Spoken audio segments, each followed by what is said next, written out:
Okay, everybody, we are heading into our next panel titled Deep Tech Building. For this panel, we're joined by Nick Emmons, co-founder of Allora, Jake Brukhman, founder and CEO of CoinFund, and Brad Feinstein, head of Web3 North America at AWS. Welcome them on stage.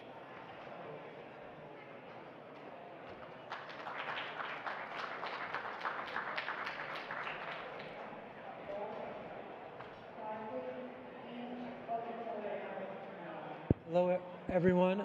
Thank you for joining us today. I am Brad, the head of Web3 for North America. I made a special trip to Brussels just to be here and to meet all of you. So I just want to quickly kick off a moment and talk about how far we have come in this space and perhaps where we want to go. There are 540 million people that are holding a cryptocurrency. And that is tremendous because it is a 35% year-over-year increase from where we were in 2023. And then you combine the estimated $15 billion market cap investment that we're going to see in AI, with 83% of enterprises stating that AI is a top 3 priority. So we are sitting at a golden age of potential innovation. And you have 2 technologies that have the opportunity to add value. One creates a transparent, accountable way to understand your data. The other has this new, incredible way to create new content. Now, we need ways for these technologies to come together, and that's where AWS comes in. We're building scalable, secure products to help startups, VCs, and enterprises build and scale. And that's why we're here today. We have a leading project in the space and an incredible founder of VC, hopefully all of you know. And today we're going to talk about how we work together and the ways in which we're helping startups scale. So Nick, let me first ask you, could you please give us an overview of Allora, and let's talk about the ways in which we're working together. For sure, yeah. So for anyone who's not familiar, what we're building with Allora is essentially a decentralized collective intelligence network. We're trying to solve this really fundamental problem in AI today that is siloed machine intelligence. There's lots of different models that exist, but they live in these silos. I can't take model A, B, and C and merge them together to create a new model that is as intelligent as the sum of the intelligences of those underlying models. And we think that by creating these model coordination mechanisms, by creating a means of creating collective intelligence, we can significantly accelerate the progress of AI in the world and realize a future that is made up of many more individual contributors, many more specialized models, and just a kind of general abstraction layer for intelligence itself. And so that's what we're doing with Allora. And the way we're working together with AWS is on a number of different fronts. One area being with the Node Runners program of AWS. So this network is as smart as the models that are on the network. The more models that exist on the network, the smarter this source of collective intelligence becomes. And via Node Runners, it becomes really simple now for anyone with a model, any data scientist, any ML researcher, et cetera, to take some model they've built for some domain or some specific setting and now bring it onto the network powered by this kind of Node Runner program. Additionally, we're working closely with AWS to facilitate the kind of subsidization for some of these new nodes coming onto the network as well, enabling new ML researchers, data scientists, research firms, et cetera, to actually get access to AWS credits to bring their models onto the network via this Node Runners program as well. So that's a bit of an overview. Yeah, that's a fantastic launch announcement. So let's just perhaps highlight the fact we have a new blueprint available that's going to make it easier to ultimately create and run and scale your nodes for Allora Network. And then we're also working together for an early stage startup program that's going to help builders bootstrap, ultimately learn, and get started using AWS tooling in the ecosystem. So this is one way that AWS is here helping the ecosystem grow. And we're going to transition over to you, Jake. So first, help us understand what stuck out to Allora as you thought about funding them? And then for the many people here that are looking to talk to you, what general tips would you say to get on your radar? Because I'm sure most folks here certainly are interested in that. Thank you. Well, maybe just to take a step back, so at CoinFund, we are a blockchain-focused investment firm. We've been around since 2015, based mostly in New York, Miami, and Boston. And on the topic of the intersection of AI and Web3, we've been like pretty prolific investors for a while. We made our first investment in the space in end of 2020 with WorldCoin. We did Jensen AI in March of 22. We published our thesis in September of 22. I feel like this space has become consensus like this year, but we have a portfolio of close to 10 companies or so, including Allora, work in the space. So how do we think about the space? There's a certain pipeline that creates AI products in the traditional world. That pipeline starts with, talent and understanding of AI. It's people kind of proposing how to train models. It's the compute stack that goes into that training. It is also the compute that goes into the inference of those models, and it's the productization of those models that brings them, to enterprise or retail customers. The way we think about that pipeline is that it's owned primarily by a handful of big tech companies today.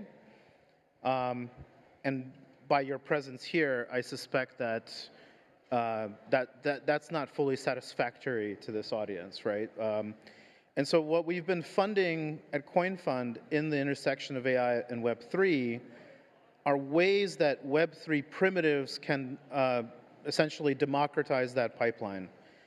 In terms of compute, is it possible to kind of aggregate private compute all over the world and offer that up as a decentralized network so that, if there is a scientist who wants to train a model at scale, they don't necessarily have to work at Open AI to do so. They can, crowdfund the money for that, or do it in a more independent way. I think what Allora is working on is another very interesting aspect, which is creating, aggregating the models and creating the outputs, and not only that, making them smarter sort of over time, which, if you look at private AI products, they have a similar strategy, right? Like the fact that, millions of people are going to be using ChatGPT voice mode is actually going to give OpenAI a lot of user interaction data about how voice mode is being used, and that data will be used to train models. And so the overall premise of funding Web3 AI is that we want to give the open source version of these technologies an opportunity to be just as good or better kind of than the traditional proprietary versions. And that will create more data sovereignty for users. I think it will create more safety ultimately, and we can talk about that, and many other sort of properties. So if you're working on an AI Web3 project, we'll talk to everybody in this space, so just come find me. Excellent, thank you. And our view on tooling has been aspects of the stack require decentralization. For those that don't, or if you think about the spectrum of where that lies, use products that work, that are safe, reliable, and scalable. Our presence in the ecosystem is really to support the community and support the builders. Use our products where they make sense, and where you want to build into that wrapper or create alternative versions to that, we're highly supportive, because ultimately our view here is agnostic, right? We want the ecosystem and the communities to continue to scale. We want the builders to continue to build. So we will pick the places that make sense for AWS to participate. Bedrock is, of course, being one of them. Bedrock is the platform in which we allow both open source and closed source models for users to come in and build on those APIs. And by having all the different choice, it allows developers through enterprises to ultimately pick how they want to build. which is going to lead us to my next question, right? We're at this golden age of innovation, but where are you seeing the use cases? Where are the customer success stories? The real world applications right now where you're seeing differences get made. Nick, why don't I start with you, and then we'll let Jake take over. Yeah, I think AI is this really broad thing that's obviously going to touch basically every definitive piece of society, every sort of critical function of society. And so I think a lot of things are starting this transition over in varying ways. Where we see a lot of kind of real world impact or value being created right now are in various financial sectors. I think this kind of new wave of AI is what's captured the world's imagination in a bigger way than AI has before, and I think it is really exciting and where kind of the AI paradigm is moving, but it's still in its nascency, whereas I think like classical ML, AI used in financial settings has been kind of battle tested for decades at this point. And so we see a lot of AI being brought into the DeFi ecosystem, being used to enable fundamentally novel types of financial interactions, to be the backbone for hyper-efficient, more expressive actors in financial systems, stuff like that. And so I think there's interesting experiments in AI right now around sort of smarter kind of lending term generation, smarter kind of settlement construction. AI-powered prediction market elements are coming into play now. I think there's a lot of really exciting stuff happening in this kind of set of financial domains that particularly benefit from the AI that I think is production ready today. Jake, what's your take? I think the practical reality in Web3 right now is that there's not a ton of stuff in production still, but a lot of the stuff that I have seen that is in production, to Nick's point, has to do with financial technology, right? So we've seen kind of on-chain AI being applied to, optimizing yield across yield-bearing opportunities. We've seen just financial strategies that are able to be executed by AI like in an autonomous fashion. We've also seen sort of chat interfaces that help users translate their intentions into blockchain transactions. So it's kind of a little bit of an execution layer. I think the broader view over time is that there's a lot of applications of AI. There's this sort of huge, hypey focus on AGI. I mean, we're at AGI Summit, right? But it was sort of like really refreshing for me to hear the CEO of Cohere on a podcast recently. Cohere is a Web2 AI company, and he said, AGI, oh, well, we don't really care about that. We just want to make AI useful for businesses. And that was like a super refreshing thing to hear in the kind of current context where everyone's racing for AGI. But how do you make AI, useful for businesses?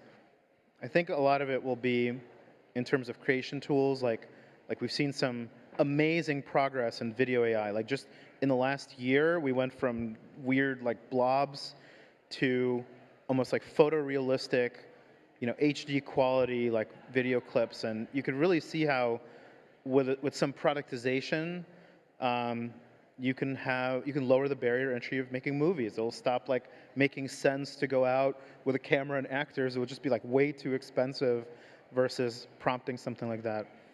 Similarly in kind of static image outputs.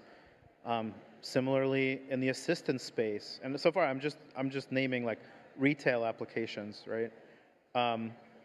But I do think that like for me the really interesting long-term applications of AI will be the ones where we can actually augment our intelligence with artificial intelligence. And what I mean by that is solve mathematical theories that we haven't been able to do before, create new science, unravel some of the mysteries of the universe and so on. These things sound fantastical, but they'll also present like enormous commercial opportunities as well.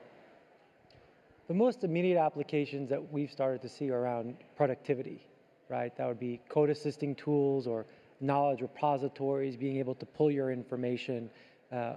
One of the biggest challenges we see, right, is how to maintain the privacy of your own data without perhaps increasing the sophistication of the model.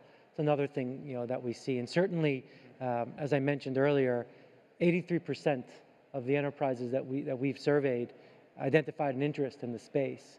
Now, the opportunity is around what does that actually mean? I think that as these use cases and the solutions that we can talk about come to light, being able to not just discuss the art of the possible, but being able to say, we did X, which resulted in Y, is going to help accelerate what we see. So then my follow-up question for both of you is, are you starting to see geo-specific use cases and applications happen based on perhaps regulation, or are you still seeing the same use cases be applied across geography? How is that impacting the types of customers and the types of startups you're seeing? Jake, you want to go first? I don't really see that physically, but that doesn't mean that it's not going to happen. In fact, I'm a big believer that the world where we have just like a few large, very monolithic models, you know, like GPT-6 and Anthropic and maybe a few others, that's going to be a far inferior world to a world where you can have different models that are sort of specialized to their own domain, to their own locale, to their own cultural context, to their own political context. I just don't see how these models can be built without that kind of specialization, because everything else, you know, in digital world and computer world, in printed text world, right, has those kinds of considerations. So I think LLMs also want to be localized. You know, I think Jan LeCun said on a Lex Friedman podcast, he's like, it wouldn't be a good thing if like a few companies on the West Coast of the United States, if they were determining like the global digital diet of like everybody in the world. It's just not kind of like not a fully efficient system, not a fully productive system. So I think we'll see a lot of that, Brad. Yeah, I think that was perfectly said. I think the future is going to be one of many models, more specialized models, probably smaller in scope, coming together to create a more proficient, more personalized kind of intelligence experience or intelligence substrate by which different pockets of the world can operate on. I don't know if we're there today. I think we still live in this kind of monolithic world where a few people are dictating how intelligence operates, what is important in the models we're using, et cetera. But I think that is the inevitable future and one of many different specialized models. And in that future, we'll see these more geo-specific use cases and products start to emerge. Hyper-specific risk hedging depending on region, governance of different localized kind of municipalities moving to these specialized model type infrastructures, et cetera. So, yeah. I want to add one more thought, which is like there's a very important issue when you go from a monolithic model to a bunch of maybe smaller specialized models that you interact with. And that is like, how do you take the context with you? How do you take your data with you? And the monolithic model offers this simple, seductive, and like incredibly dangerous way of doing that, which is just give us all your data. And in an agentic multi-model context, it's harder to do that. But this is where I think the model of Web3 actually provides a major advantage, because the model of Web3, because what is Web3 in the essence of it, in the core of it, it is self-sovereign data. It is the ability to own your data and kind of take it with you from context to context, from model to model, versus just letting a third party exploit it. Yeah, that is exactly why I think we need to see multiple open source, closed source, and in between, right? The more participants we have creating and building, the more availability there's going to have, which actually I want to go back to you, Nick, for a question about your startup journey here, right? So we have a lot of founders in the audience, and what do you know now that you wish you had known when you started this process? Yeah, that's a good question. I think more than anything, when aligning with different partners, bring different backers onto a project, it's important to develop a sort of interpersonal relationship with them, have a high level of mutual trust and respect in that engagement. I think building something net new, bringing something like to life via a company or a startup is not a straight path. There's going to be many different turns, and in order to have a strong foundation in the backers that you take onto a project, I think there needs to be a level of trust or conviction in one's own judgment and one's own intuition in navigating that path. I think obviously Jake has been there since the very early days and shown that very well, but I do think that's one of the most important things, is aligning with people who trust in your decision-making ability to navigate what is a very abstract, kind of confusing landscape. Yeah, that makes sense, and I know we had met right through some of the early stage initiatives that you were working on, which is a highlight for a program called AWS Activate, and that's the umbrella startup program that ultimately houses all of the different ways in which we work across the startup ecosystem, right? So Activate, of course, is one of the ways in which we work with CoinFund, right? So they are a provider, and what that means is that they're able to offer a code that ultimately is redeemed for credits. Yes, credits are an important part of that, but what comes along with it is education, is resource, is workshops, is access, and through that journey, and Nick, that is where we met. We started talking, and through the work with our solutions architects, we uncovered an opportunity, right? That was an opportunity to influence the go-to-market, the BD, and after several months of working together, the end result was this combined program that we've offered that's multifaceted, right? So it's a technical piece that you can go, that perhaps is live today or should be live very soon, and you can go to the AWS Node Runners repository. There's a live blueprint right now that you can go use to spin up a node. You can separately reach out to Nick and his team, and they'll provide you with a code. That code is going to give you access to credits to get started.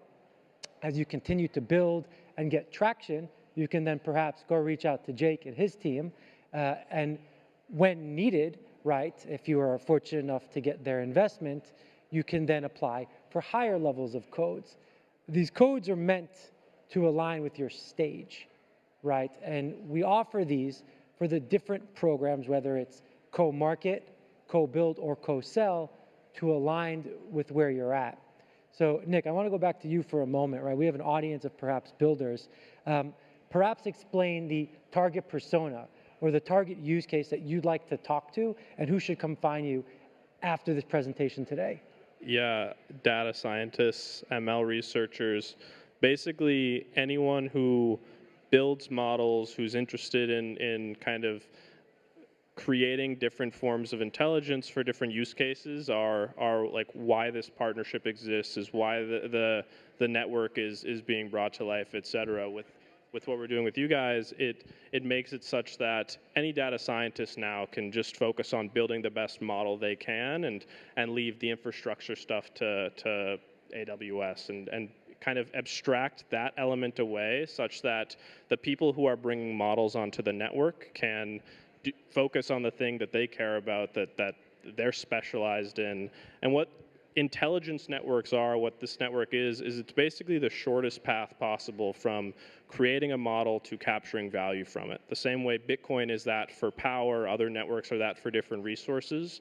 What we're trying to build in this collective intelligence network is a commoditized instance of intelligence. And so anyone building models, data scientists, ML researchers, like I said, are the kind of core actor in this network. Excellent, thank you. And I want to talk perhaps a little bit forward thinking, right? We're on a panel back together next year. What do you think has happened in the year ahead that's going to propel our industry forward. Jake, why don't you start, and then we'll go over to Nick. Oh, okay. I have a hot take. I think broader AI is actually like quite overinvested and a little bit too hot, and I think it will come down. I think there's a possibility. You know, I don't have a super strong opinion here, but I do think there's a possibility that building 10 times kind of the compute power data centers will not necessarily translate into commensurate scaling. In other words, like the intelligence that you get out of LLM transformer-based models will not necessarily like follow suit with that scaling. And I think that there's still a ton of work to do in productization of AI. Like a lot of as good as the models are today, a lot of the ways that people use them are really, really immature, right? And so what I'm trying to say is I actually think there might be a bit of a trough in Web 2 AI, and that will actually give an opportunity to decentralized AI to catch up a little bit. Where do we need to catch up? We need to aggregate compute. We need to solve some core technical problems, like, for example, decentralized training. The market consensus is that it is a fool's errand, it is impossible. I actually strongly disagree with that and have been funding research to the opposite effect. I think we also need to find ways of connecting AI and smart contracts in really productive ways that show that this could drive, you know, demand of smart contracts. We'll have the opportunity, you know, to do that. And there's probably a lot of work to be done in data. You know, a lot of the focus for the last couple of years has been on the compute, the training, the inference, and relatively fewer startups working on how do I have an open marketplace for fine-tuning data? How do I kind of collect labeled data in a way that will allow me to create really great scaled models? And there's a few startups in the market, and I think that market would also grow over the next year or so. We'll go to you in a moment, Nick. I also think there's a capacity of available data, publicly referenceable data, if you just keep the internet as a whole, right, and we just keep scanning that. We need higher quality. So the idea of tagging and qualification of data, I think, is going to become increasingly important when it's not just computers looking at what's been available, but how do we train on more unique, differentiated data sets? Because not all data is equal, and we certainly know that. So we're going to have to find alternative and new mechanisms for inputting this data into the system to learn on it. Nick, why don't we head over to you now? I mean, yeah, my answer is very much in line with Jake's. I think what we're seeing happen right now in decentralized AI is people realizing, as we've realized in DeFi and blockchain and other kind of industries, in that a modular system design is kind of the optimal way to design a system. When you're developing these decentralized networks, you're trying to coordinate many different actors to participate in some set of actions. And when you start introducing a set of heterogeneous actors completing a set of heterogeneous actions, it becomes, the complexity compounds. And I think we've seen this in sort of the move from monolithic blockchain design to modular blockchain design and in other parts of the space, et cetera. And I think we're seeing something similar play out in AI, where these new networks that are emerging are picking the layer of the stack they want to focus in. I think the 4 core layers of the decentralized AI stack today anyway are that of data, compute, intelligence, and execution.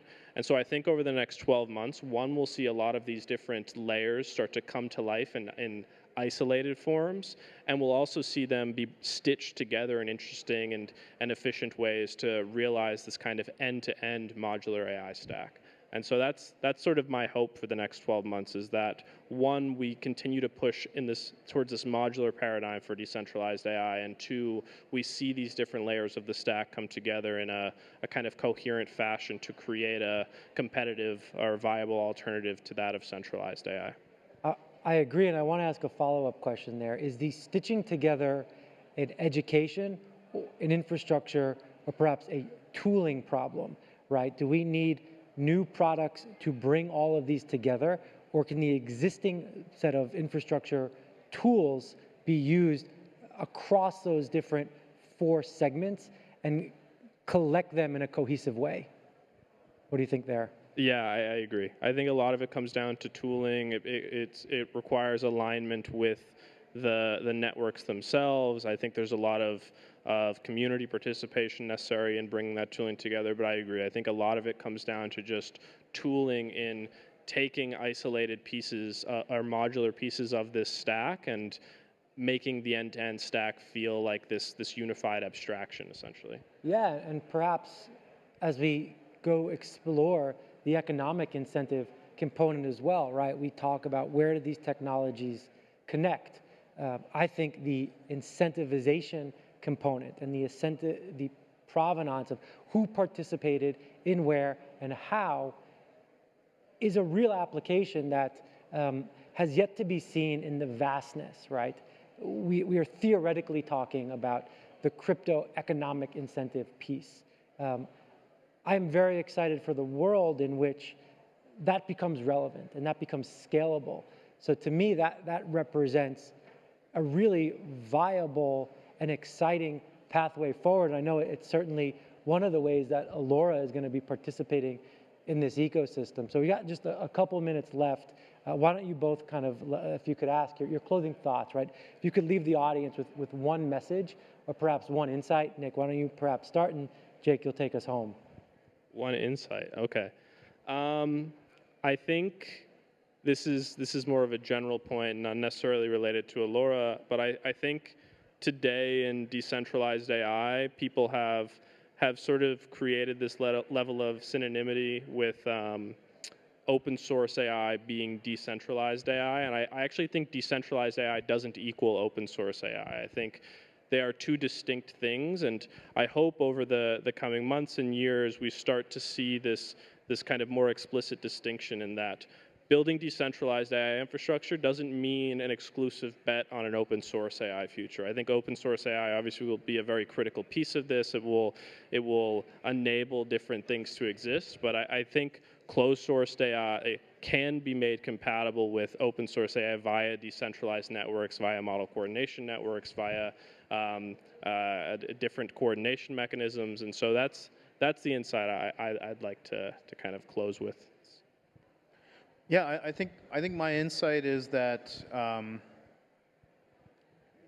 like Web 2 AI folks have variously panned the idea of decentralized training, and they have pretty good arguments. They say, look, if you kind of look at the procedure the training is, and if you sort of imagine the nodes that are doing those computations to be separate nodes connected not by fast links but by slow internet links, then this becomes infeasible. And my insight is that while that's true, there's actually a way to sort of step back and say, can we find sort of a different training architecture that presupposes this type of parallelization and distribution that you would have in a decentralized context. And once you do that, you actually see a path to creating systems that are able to do decentralized training at scale, arguably with some of the largest models that will be available in the world, and with really interesting properties for monetization as well. So my insight is do some research on decentralized training.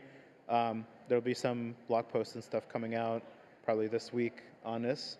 I'm very excited about this area. I think it's a problem really, really worth working on versus kind of ceding it to the big AI companies. I want to thank my panelists, Nick, Jake, thank you. I want to thank all the audience for giving us your time today. Also, to the wonderful team that put this together. This was a tremendous feat. To all the other partners and sponsors, thank you. Also, we're going to be giving a technical demo on Bedrock and some of the other AWS ML and AI products later today. So please find the AWS team, and please come join us later to learn more about our products and how we continue to support the Web3 and AI ecosystem. Thank you all, and appreciate your time today.